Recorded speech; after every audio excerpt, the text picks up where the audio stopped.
moral story, maybe none of you will laugh. When I was 16, there was this bitch called Helen. She was a white girl. She was dating this fucking gangster. And I was talking to her in college, and then her boyfriend found out. So when I left college, him and 5 of his friends jumped me. So I walked out, and this guy goes, "Hey, Andrew." I was like, "Yeah, what?" And he threw a punch, but threw it like a cricket. He was a cricket player, and he threw it like a cricket overhand like thing. Yeah, like a ball. And I slipped it, and then like all of his friends jumped me. And I managed to like balk a few and run away, right? I got back into college, and I was fucking furious. And after a few seconds, I found Anthony. I said, "Anthony, bro, there's 5 of them that are some black guys." Like, "All right, fuck it." And we went out trying to find them, right? They left. But these 5 guys jumped me for this bitch. It's like, I have to fuck this bitch because this guy now thinks he's something. So I'm talking to this girl still.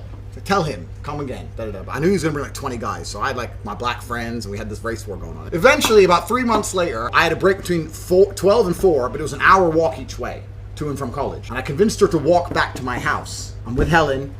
We're in my room, right? My mom ain't in.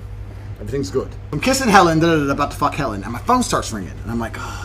Try to ignore it for 1 call, try to ignore it for another call, try to ignore it for a 3rd call. It gets weird. You can't just ignore the phone that won't stop ringing. So I'm with Helen in bed. I'm like, "Sorry, I have to answer this phone call. It's my mom." I'm like, "What, Mom, what?" She goes, I was supposed to meet my dad for a drink, and I just went to his apartment, and he's dead. Your granddad's dead." And I was like, "All right, I'll call you back." I put the phone down and just went back to kiss Helen, and she goes, "She just said your fucking granddad's dead, and you're just trying to kiss me." And I was